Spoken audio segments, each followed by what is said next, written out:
শূন্য থেকে ইংলিশে কথা বলা শেখানোর জন্য বলছিলাম যে 10টা ফ্রি ক্লাস নেব ফেসবুক এবং ইউটিউবে। সো আজকে হচ্ছে আমাদের ফার্স্ট ক্লাস। শুধু এই একটা ক্লাস করলেই আপনি আজ থেকে ইংলিশে কথা বলা শুরু করতে পারবেন। কিন্তু টোটালি ভালো হওয়ার জন্য আমাদের 10টা ক্লাস কমপ্লিট করতে হবে। সো আপনাদের পরামর্শ অনুযায়ী এটা মূলত বেসিক থেকে শুরু হবে এবং আপনাকে একটা ভালো পর্যায়ে নিয়ে যাবে। এবং প্রতি 4 দিন পর পর আমরা ক্লাসগুলোকে আপলোড করব। শুধুমাত্র ক্লাস করলে আপনি কখনো ইংলিশে কথা বলা শিখতে পারবেন না। আপনাকে প্র্যাকটিস করতে হবে। সো আমাদের এইখানে প্র্যাকটিসের জন্য ভোকাবুলারি অনেক কিছু দেওয়া হবে। সবগুলো দেওয়া হবে আমাদের IELTS রোডম্যাপের এই পেজটাতে।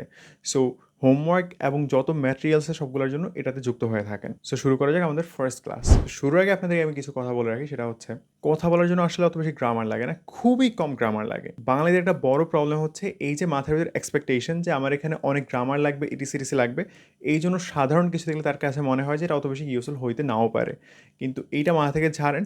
আপনি যদি ইংলিশে কথা বলা শিখতে চান, গ্রামারের প্রয়োজনে যেভাবে যা বলি সেভাবে এক্স্যাক্টলি করবেন। আপনাকে আমি এইটা কথা দিচ্ছি যে আপনি 10টা ক্লাস কমপ্লিট করার পরে আপনি খুবই ভালোভাবে যে কোনো টপিকে ভালোভাবে আপনি কথা বলতে পারবেন ইনশাআল্লাহ। তো এর মাঝে বলে রাখি, আমি মারুফ। 2024-এ আমি IELTS ব্যান্ড 8 পাইছি ওভারঅল, এবং বর্তমানে মালয়েশিয়ার IIM পড়াশোনা করতেছি।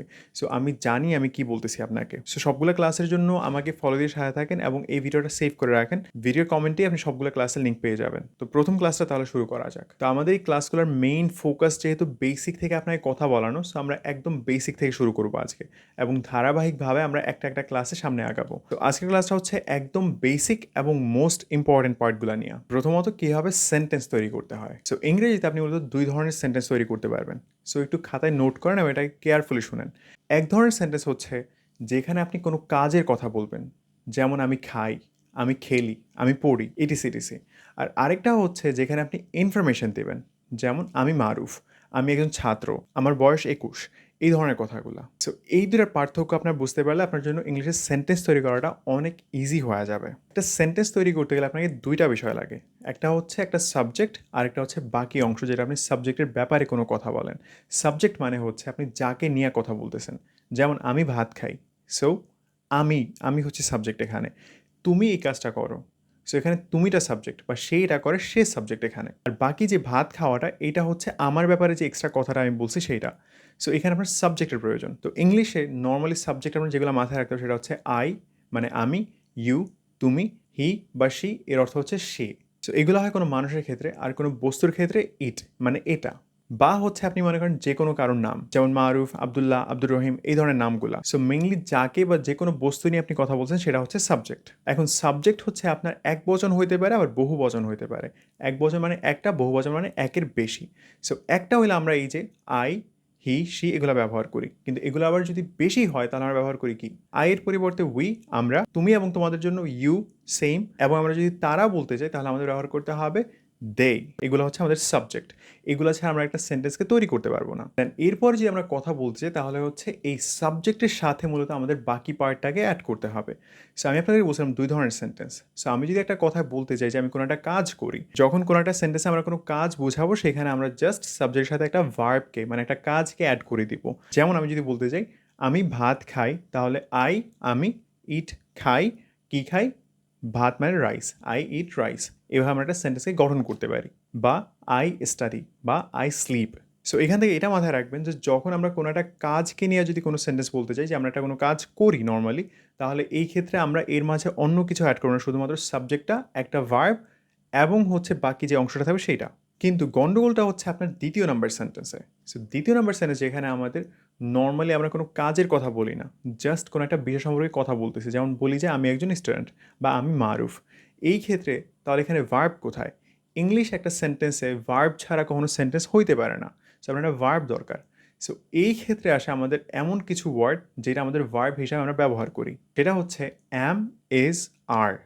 এই 3টা ওয়ার্ড, শুধুমাত্র অ্যাম, ইজ, আর, এই 3টা ওয়ার্ড। সো আপনার বুঝতে হবে যে এই অ্যাম, ইজ, আর এগুলো কোথায় ব্যবহার করতে হয়। সো এটা কাইন্ড অফ গ্রামারের মতো শোনা গেলেও আপনি এটাকে মাথায় রাখবেন যে জাস্ট এইটা, যে যখন আমরা কোনো একটা নর্মাল বিষয়ের কোনো কথা বলি, কোনো কাজের ব্যাপারে বলতেছি না, তখন আমরা এই অ্যাম, ইজ, আরকে ব্যবহার করবো এখানে।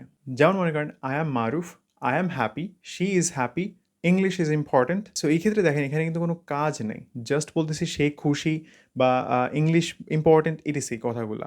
সো এই ক্ষেত্রে আপনাদের অ্যাম, ইজ, আর এগুলোর যে কোনো একটা ব্যবহার করতে হবে। কিন্তু কোথায় কোনটা ব্যবহার করবেন, সো এইখানে মানুষ একটা গন্ডগোল বাছায়। সো আমি আপনাকে খুব ছোট্ট একটা ট্রিক বলবো, সেটা হচ্ছে সব জায়গায় আর বসবে, শুধুমাত্র 2টা জায়গা ছাড়া। যখন আপনি বলতে যাবেন নিজের ব্যাপারে একা, তখন আপনি বলবেন যে অ্যাম, আই অ্যাম, শুধু এখানেই অ্যাম, আর কোথাও অ্যাম বসবে না। আর যখন আপনি থার্ড পার্সন মানে হচ্ছে হি, শি, ইট বা যে কোনো একজন লোকের ব্যাপারে কোনো কথা বলবেন, তখন আপনাদের শুধু ইজ বসে। যখন থার্ড পার্সন সিঙ্গুলার অনলি এই জায়গাটাতে ইজ, আর কোথাও ইজ বসবে না। So that means he is, Maruf is, it is. তো শুধুমাত্র এখানেই ইজ বসবে, আর বাকি সব জায়গায় আর বসবে। যেমন we are, you are, they are. So এইটা আপনি জাস্ট মাথায় রাখেন। শুধুমাত্র আই এর সাথে বসবে অ্যাম, এবং হি, শি, ইট বা যে কোনো নামের সাথে বসবে এজ, এবং বাকি সব জায়গায় আর বসবে। তো যখন আমরা এমন একটা সেন্টেন্স গঠন করতে যাব যেখানে কোনো কাজের ব্যাপারে বলতেছি না, তাহলে আমরা ফার্স্টে দেখবো যে সাবজেক্টটা কি, কার ব্যাপারে কথা বলতেছি। যেমন আপনাদেরকে আমি বলতে চাইতেছি আমি একজন ছাত্র, তাহলে এখানে সাবজেক্ট কি, আমি, সো আই। দেন আয়ের সাথে কি বসে, আয়ের সাথে বসে অ্যাম, সো আই অ্যাম। দেন কি, আমি একজন ছাত্র, সো একজনের ইংলিশ কি, এ। আই অ্যাম এ, দেন ছাত্র ইংলিশ কি, student, so I am a student. She is a student. এখন আমি যদি বলতে চাই যে আমরা স্টুডেন্টস, তাহলে আমরা কি বলবো, উই আর স্টুডেন্টস। কিন্তু আমি যদি বলতে চাই যে আমি খেলি, দ্যাট মিন্স আই প্লে। এখানে কিন্তু অ্যাম ইজ আর আসবে না, কারণ এখানে একটা কাজের কথা বলতে চাইতেছি আমি এখানে। সো সিম্পলি মাথায় রাখবেন, যখন আমরা কোনো কাজের ব্যাপারে বলি সেখানে আমরা অ্যাম ইজ আর ব্যবহার করবো না, জাস্ট সাবজেক্টটা সাথে একটা কাজের ইংলিশটাই আমি বসাই দেবো এখানে। আর যখন আমরা কোনো একটা নর্মাল কথাবার্তা বলতে চাই যেখানে আমি কোনো কাজের ব্যাপারে বলতেছি না, সেইখানে জাস্ট সাবজেক্ট, দেন হচ্ছে অ্যামিজারের যেটা বসবে ওই সাবজেক্টের সাথে, দেন এরপরে বাকি অংশটাকে আমি এখানে বসায় দেবো। তো এই ক্ষেত্রে কিছু কমন মানুষ ভুল করে, সেটা হচ্ছে মানুষ বলে যে আই স্টুডেন্ট, আই স্টুডেন্ট না, কী হবে, আই অ্যাম আই স্টুডেন্ট। বা অনেকে বলে আই অ্যাম প্লে না, আই প্লে। এখন হয়তো আপনি মাথায় ভাবতে পারেন যে অ্যামিজার তো নর্মালি অন্য জায়গায় ব্যবহার হতে দেখছি আমরা। হ্যাঁ হয়, কিন্তু আজকের জন্য সেটাকে আপনি বাদ দেন, শুধুমাত্র আজকে আপনি এতটুকু মাথায় রাখবেন, সামনে ওইটাকে আমরা শিখবো। এরপর আমরা যেটা শিখবো সেটা হচ্ছে হ্যাভ এবং হ্যাজ।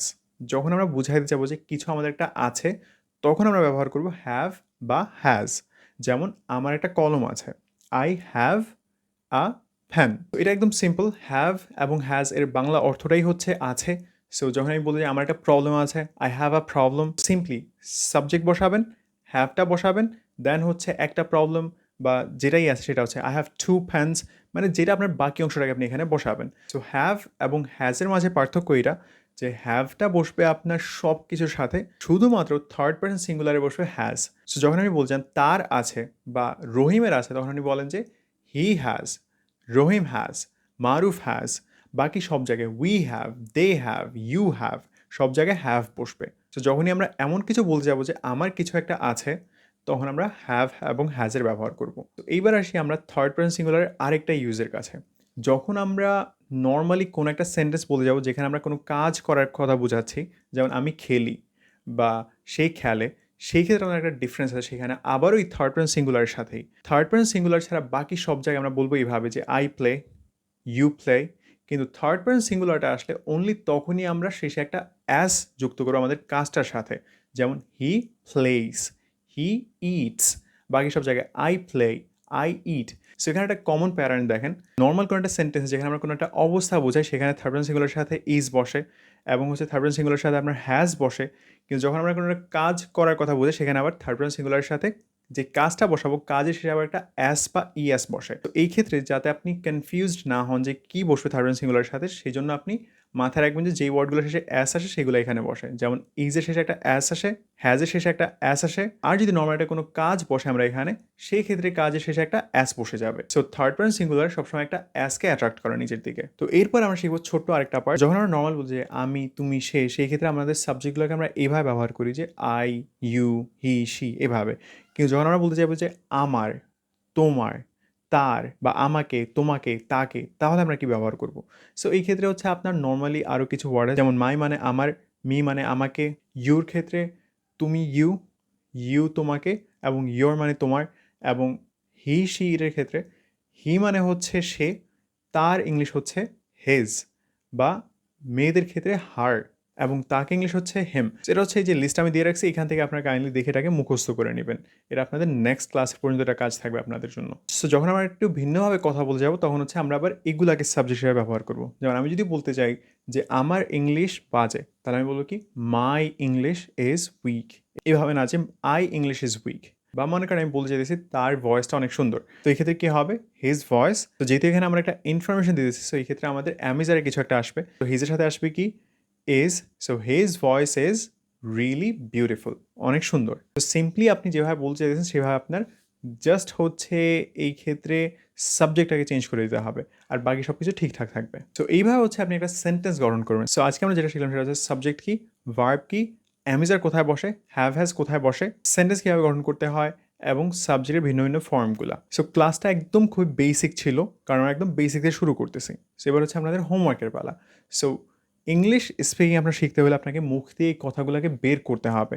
এখন আপনার হোমওয়ার্ক হচ্ছে ডেইলি লাইফে আপনি যেই কাজগুলো করেন সেটাকে এবার আপনি ইংলিশে আজ থেকে বলবেন। সো ফুল হোমওয়ার্ক একটা শিট আমার কাছে দেওয়া আছে, এই শিটটাকে হচ্ছে আমরা আইএলটিএস রোড ম্যাপের ওইখানে পেস্ট করে দিব। সো আপনার কাজ হচ্ছে সেখান থেকে এই হোমওয়ার্কগুলোকে করা। 4 দিন কী কী হোমওয়ার্ক করবেন ফুল একটা লিস্ট আমি দিয়ে রাখবো। এই হোমওয়ার্কগুলোকে প্রতিদিন করবেন। 4 দিন পরে নেক্সট ক্লাস যখন আমাদের শুরু হবে তখন যেন আপনি এই পয়েন্টগুলো যেগুলো আজকে শিখাইছি এইটা যাতে আপনি অলরেডি প্রো থাকেন, এইগুলো নিয়ে যাতে আপনার কোনো মিস্টেক না থাকে। সো হোমওয়ার্কগুলো কমপ্লিট করে এই ভিডিওর কমেন্টে আপনি প্রতিদিন লিখবেন যে আপনার এই হোমওয়ার্কগুলো কমপ্লিট হয়েছে কিনা। কারণ আপনি যদি হোমওয়ার্ক না করেন আপনি জীবনেও ইংলিশ শিখতে পারবেন না। সো আপনাকে প্র্যাকটিস করতে হবে, এই জন্যই 4 দিন গ্যাপটা দেয়া। সো আপনারা আমাকে এই সময়টা দেন, প্র্যাকটিস করেন, যেভাবে বলতেছি সেভাবে করেন। আমাদের 10টা ক্লাসের পর আপনি যদি কথা না বলতে পারেন আপনি আমাকে তখন জানান। সো এই জন্য আইএলটিএস রোড ম্যাপের এই পেজটাতে যুক্ত থাকেন। সো দেখা হচ্ছে নেক্সট ক্লাসে ইনশাআল্লাহ। আসসালামু আলাইকুম।